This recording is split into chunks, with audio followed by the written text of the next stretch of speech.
Bonjour à tous, nous nous retrouvons pour une nouvelle vidéo sur cette étude biblique au sujet d'Élisée. Sans plus tarder, reprenons le texte avec 2 Rois chapitre 3 versets 1 à 27. Joram, fils d'Akab, régna sur Israël à Samarie la 18e année de Josaphat, roi de Juda. Il régna 12 ans. Il fit ce qui est mal aux yeux de l'Éternel, non pas toutefois comme son père et sa mère. Il renversa les statues de Baal que son père avait faites, mais il se livra au péché de Jéroboam, fils de Nébat, qui avait fait pécher Israël, et ne s'en détourna point. Mécha, roi de Moab, possédait des troupeaux, et il payait au roi d'Israël un tribut de 100 000 agneaux et de 100 000 béliers avec leur laine. À la mort d'Akab, le roi de Moab se révolta contre le roi d'Israël. Le roi Joram sortit alors de Samarie et passa en revue tout Israël. Il se mit en marche et il fit dire à Josaphat, roi de Juda, « Le roi de Moab s'est révolté contre moi. Veux-tu venir avec moi attaquer Moab ?»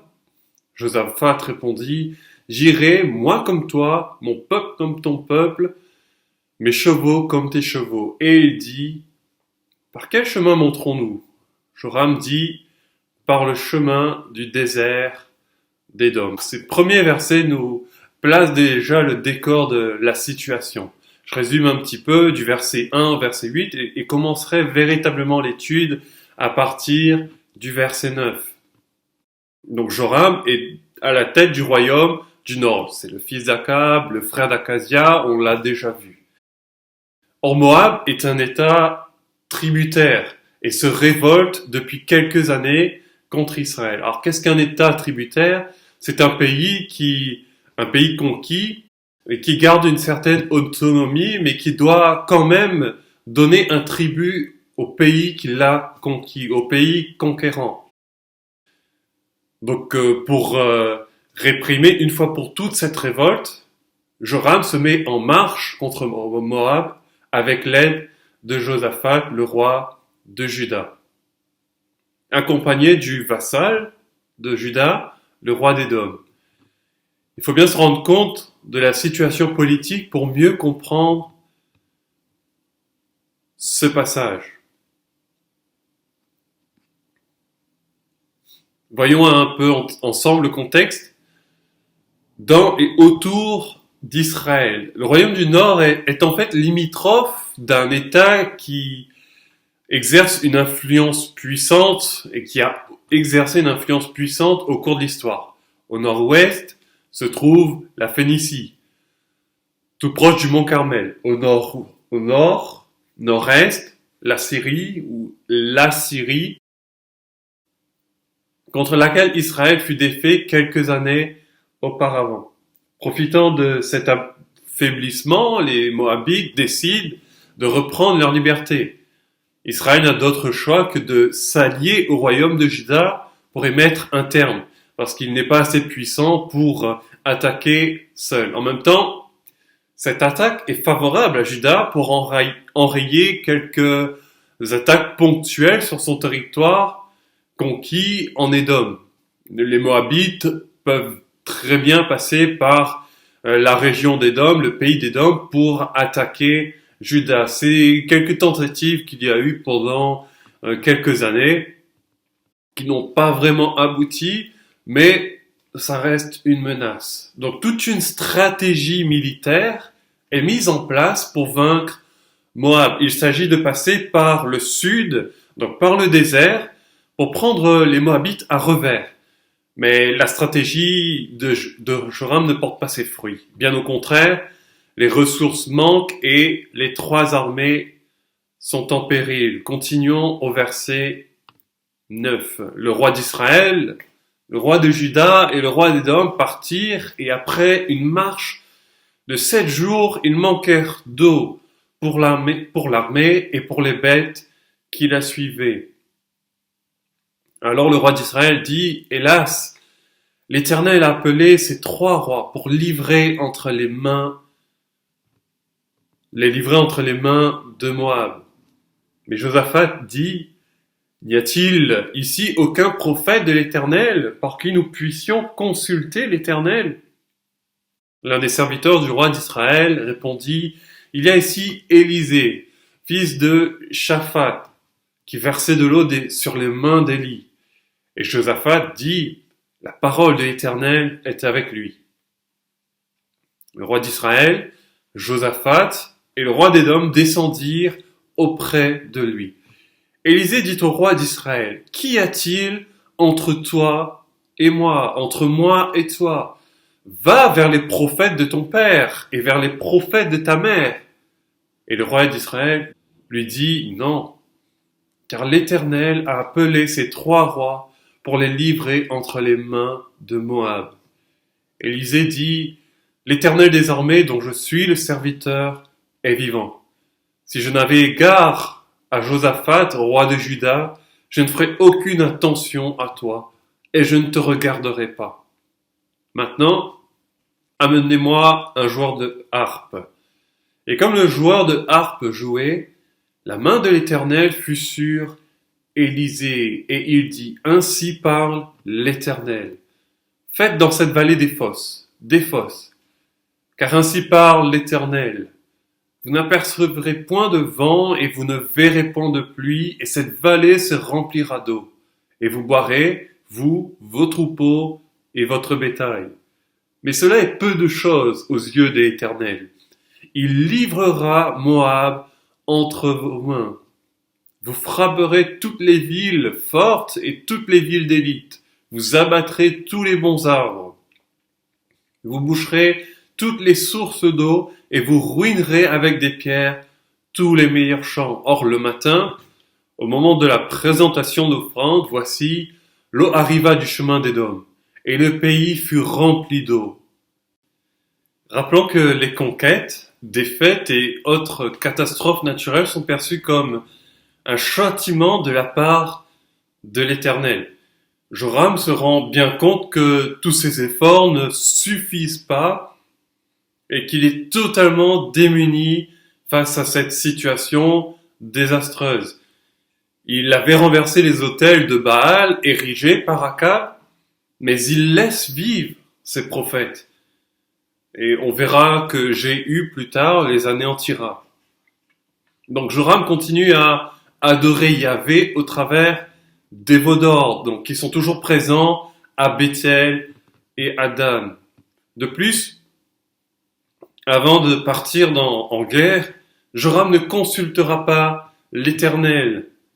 Il échafaude donc des plans sans son approbation, ni même une quelconque direction. Nous voyons donc un chef d'État, un roi, dont le cœur qui n'est pas entier à l'Éternel.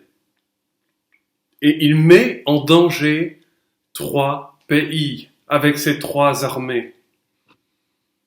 Voyons dans le texte que Josaphat s'interroge sur la présence d'un prophète en Israël.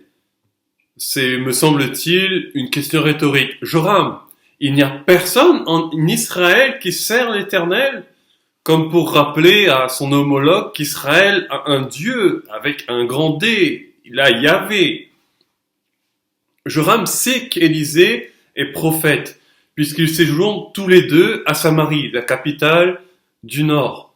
Et les mots de Josaphat, la parole de l'Éternel est sur Élisée, laissent penser qu'il savait lui aussi qu'Élisée est un prophète de l'Éternel. En fait, nous avons vu précédemment que Jéricho se trouvait à quelques petites dizaines de kilomètres du royaume du Sud et de sa capitale, Jérusalem. Donc la nouvelle de l'assainissement des eaux a probablement, même certainement dû se répandre dans toute la région. Donc nous avons parlé de Joram. Parlons un peu de Joram. Parlons de Josaphat. La Bible nous dit que Josaphat fit ce qui est droit aux yeux de l'Éternel. Il a débarrassé le royaume du Sud de tous les cultes païens. Et il ne demeure que le culte à Yahvé. D'ailleurs, ce culte à Yahvé, le culte officiel, possède une grande place avec la présence des sacrificateurs et des Lévites à Jérusalem. Tous ceux qui étaient dans le royaume du Nord ont probablement déserté pour aller là où ils pouvaient servir leur Dieu. Aussi, des enseignants de la loi de Moïse et des juges sont installés dans de nombreuses villes du royaume. Donc tout cela implique une réforme spirituelle profonde et qui est approuvée par Dieu. Les sacrificateurs, les lévites, les enseignants de la loi sont tous centrés sur l'Éternel, sur la loi de Moïse, sur ce qui lui plaît. Donc la situation spirituelle de Juda est tout autre que celle du Nord. Pourtant, avec cette alliance contractée entre Israël et Juda, Josaphat risque de conduire son pays à sa perte. Frères et sœurs, nous avons, et je pense que nous pouvons déjà retirer un enseignement de cette situation, nous avons besoin de prier pour les autorités de nos pays, de notre pays, que ce soit ici, en Belgique, en France, en Nouvelle-Calédonie ou qu'importe, aux États-Unis, etc. Je sais que on me suit un petit peu partout, mais qu'importe. Nous avons besoin de prier pour les autorités du pays pour qu'ils se tournent vers Dieu. Ou au moins le consultent et prennent des décisions qui sont bonnes pour le pays. Sans quoi, ils vont le conduire à sa perte. Et nous le voyons aujourd'hui. Nous voyons aussi que Élisée est lui-même en relation avec des dirigeants d'un pays. Avec Joram, le roi d'Israël, Josaphat, le roi de Juda, le roi d'Édom. Aussi, avec cela, avec cet élément, je voudrais nous encourager. Pendant de nombreuses années, en fait, un enseignement a circulé dans les églises et je ne critique pas, je ne juge pas, ni ne condamne, mais ça a poussé les gens à s'éloigner un peu des affaires de la cité, du monde, en disant surtout pas de politique, laissez le monde s'occuper des affaires du monde. Nous, notre vision, c'est le ciel, et c'est tout à fait vrai. Notre destinée, c'est le royaume de Dieu. Notre destinée, c'est la présence éternelle avec le Seigneur Jésus-Christ. Pourtant, nous sommes ici-bas sur terre, et nous avons aussi une responsabilité. Je pense que si nous voulons vraiment toucher notre pays, cela passe par des relations avec les grands de ce monde. Cela passe par une implication dans la vie de la cité, dans le sens étymologique, la police en grec.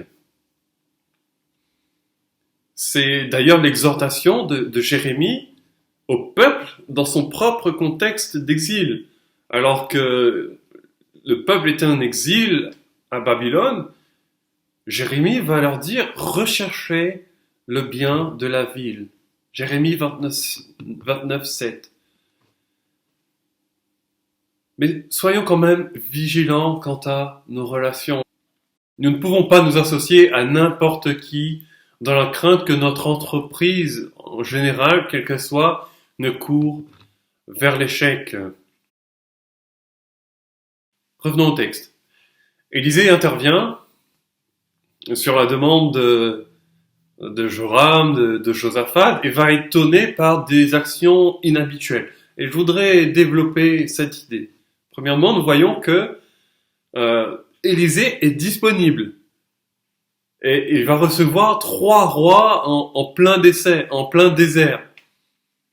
Le mot ici signifie bien qu'Élisée n'est pas loin de ces 3 armées.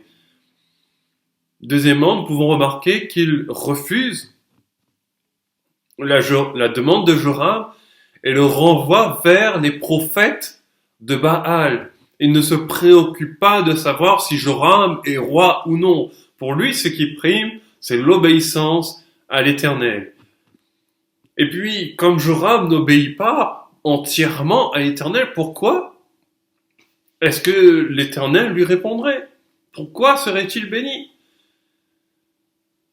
En réalité, nous l'avons lu, ce n'est que parce que Josaphat est présent, donc un homme qui a un cœur pour Dieu, ce n'est que pour cette raison qu'Élisée accepte de révéler la volonté de Dieu à ses rois. Nous en avons vu les raisons. Mais j'ajoute qu'à ce moment-là, Dieu ne permet pas que Juda connaisse de défaite, tant que le peuple le recherche. Tant que le pays entier est tourné vers lui, il n'y a aucune raison de châtiment. Troisièmement, comme dans la plupart des miracles d'Élisée, il utilise un objet. Ici, une harpe. Habituellement, pour encourager les troupes, on utilise une trompette. Dans notre situation, la harpe a, je pense, deux fonctions. La principale fonction est d'aider le prophète à saisir la volonté de Dieu et prophétiser, à l'exemple de 1 Samuel 10, versets 5 à 6. Je vous le lis, lisons-le ensemble. Après cela, tu arriveras à Gibea Elohim, où se trouve une garnison de Philistins. En entrant dans la ville, tu rencontreras une troupe de prophètes descendant du haut lieu précédé de luth, du tambourin, de la flûte et de la harpe, et prophétisant eux-mêmes. L'Esprit de l'Éternel te saisira, tu prophétiseras avec eux, et tu seras changé en un autre homme. Donc, ces instruments de musique vont aider à saisir la volonté de Dieu. Et la deuxième fonction, je pense, a aussi pour but de détendre un peu l'atmosphère qui est sans doute tendue et calmer la situation. En effet, je rappelle que 3 armées sont presque en déroute. D'un moment à l'autre, du jour au lendemain, elles peuvent être complètement détruites, anéanties, perdant hommes, bêtes, chevaux, matériel, et poussant à une défaite incroyable face à Moab. Je rappelle aussi que Joram est contraint de demander l'aide d'Élisée, ce qui ne semble pas lui plaire, outre mesure. Et que celui-ci, Élisée, vient en plus de s'opposer directement à Joram, à son propre roi. Donc, cette harpe a, semble-t-il, cette deuxième fonction de détendre l'atmosphère. On peut voir un autre exemple dans la Bible, et vous le connaissez, toujours dans le livre de Samuel, chapitre 1, verset 16, 1 Samuel, chapitre 16, verset 23, pardon. On voit que David jouait de la harpe pour calmer Saül. On peut écouter un petit extrait de harpe.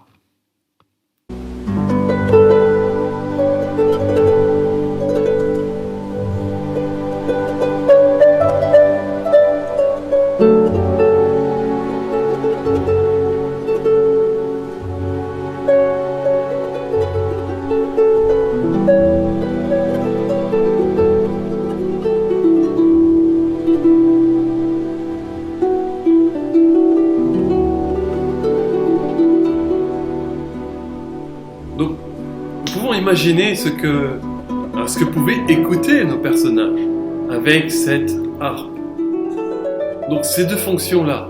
Premièrement, chercher la volonté de Dieu et calmer la situation. Quatrièmement, et c'est le dernier élément, Élisée va demander aux armées de creuser des fosses. Et ces fosses ont deux fonctions. La première est salutaire pour les uns et la seconde punitive pour les autres. En fait, l'eau qui faisait tant défaut à ces 3 armées abreuve maintenant abondamment les hommes et les bêtes en plein désert. Elle n'est apparue de nulle part, sinon venant du chemin d'Édom. Plusieurs sources affirment qu'il s'agit de pluie tombée pendant la nuit. La Bible elle-même dit qu'il s'agit de pluie. Et c'est tout à fait plausible puisque le prophète déclare qu'ils ne verront pas d'où vient l'eau. Et elle ne va pas apparaître non plus toute seule, comme par magie. Donc des témoins contemporains relatent une situation identique dans la région. Et puis, punitive pour les autres. Lisons à partir du verset 21.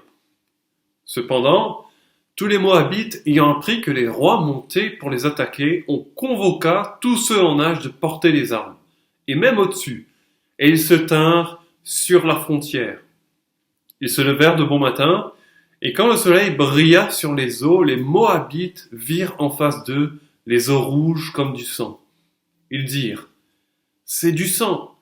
Les rois ont tiré l'épée entre eux, ils se sont frappés les uns les autres. Maintenant, Moabites, au pillage. Et ils marchèrent contre le camp d'Israël. Mais Israël se leva et frappa Moab, qui prit la fuite devant eux. Ils pénétrèrent dans le pays et frappèrent Moab. Ils renversèrent la ville. Ils jetèrent chacun des pierres dans tous les meilleurs champs et les en remplirent. Ils bouchèrent toutes les sources d'eau et ils abattirent tous les bons arbres.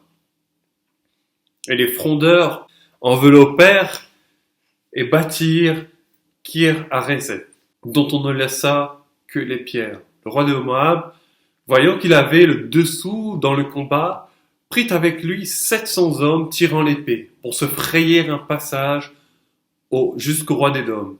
Mais ils ne purent pas. Alors il prit son fils premier-né, qui devait régner à sa place, et il l'offrit en holocauste sur la muraille. Et une grande indignation s'empara d'Israël, qui s'éloigna du roi de Moab et retourna dans son pays. Nous voyons que les Moabites sont trompés par leur propre perception des eaux, pensant qu'Israël, Juda et Édom se sont entretués entre eux. Les Israélites remportent ainsi une grande victoire et vont accomplir les paroles prophétiques d'Élisée.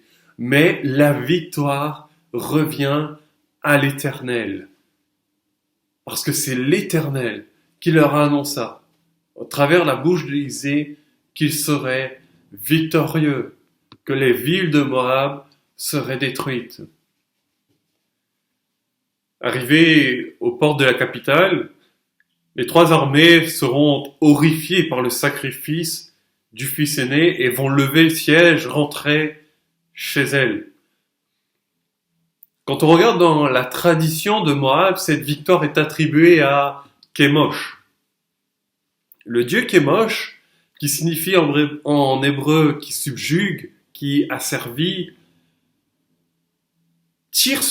a une origine commune à Israël, puisque Moab aussi tire une origine commune à Israël.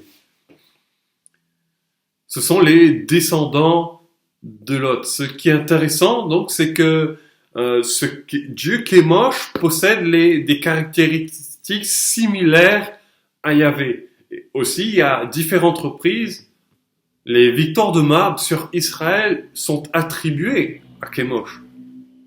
Et selon ces différents éléments, nous ne sommes pas loin de penser que Yahvé, adoré par les Hébreux monothéistes, est ce Kémosh, adoré par les Moabites polythéistes. On peut prendre une illustration actuelle issue de l'hindouisme où Jésus est assimilé à un fils de Dieu, mais parmi tant d'autres, un représentant de l'absolu. Dans les faits, la différence principale et non des moindres, bien sûr, entre Yahvé et Kémosh réside dans la signification du nom. Yahvé ne subjugue personne, il ne met de joug sur personne, il n'asservit pas. Et de plus, la différence réside dans tout ce qui a trait au sacrifice humain et l'idolâtrie que l'Éternel abhorre par-dessus tout, avec pour conséquence un exil similaire à celui d'Israël. Donc même si Yahvé est assimilé à Kémosh par les Moabites, il n'en est rien, le Dieu d'Israël tel que nous décrit la Bible. Nous voyons donc une grande victoire sur tout un pays qui eut lieu ces jours-là. sans toutefois aboutir à une conquête totale. En fait, à l'issue de cette guerre, Moab restera indépendante. Mais ce que nous pouvons retenir dans ce texte au sujet d'Élisée, c'est qu'il agit de telle manière que les 4 armées présentes vont constater que l'Éternel est au-dessus des stratégies humaines et de tout autre Dieu. Et cela parce que simplement à l'origine, ou parce qu'à l'origine, un homme de Dieu, Élisée, a pris le temps de répondre à un besoin vital en se tenant devant l'Éternel. Quel enseignement pour nous! Si nous voulons avoir de l'influence, si nous voulons même toucher les grands de ce monde, ceux que nous appelons grands parmi ce monde, nous pouvons prendre exemple sur Élisée dans ces 2 aspects. Élisée se tient devant Dieu et se rend disponible lorsqu'un besoin se présente. L'un ne va pas sans l'autre. N'est-ce pas là mettre sa foi en action? N'est-ce pas pour nous aujourd'hui vivre sa foi? Non pas d'une manière simplement théorique ou pour nous-mêmes, affirmant que nous aimons Dieu, nous avons foi en lui, nous croyons en ses promesses, sans rien agir. N'est-ce pas là l'exhortation de Jacques à ses lecteurs? Donc Élisée va aussi agir. Il va se tenir devant Dieu et agir. Que cela puisse être un exemple pour chacun d'entre nous. Nous nous retrouvons la semaine prochaine pour une nouvelle étude biblique et poursuivrons avec les prochains chapitres. Soyez bénis.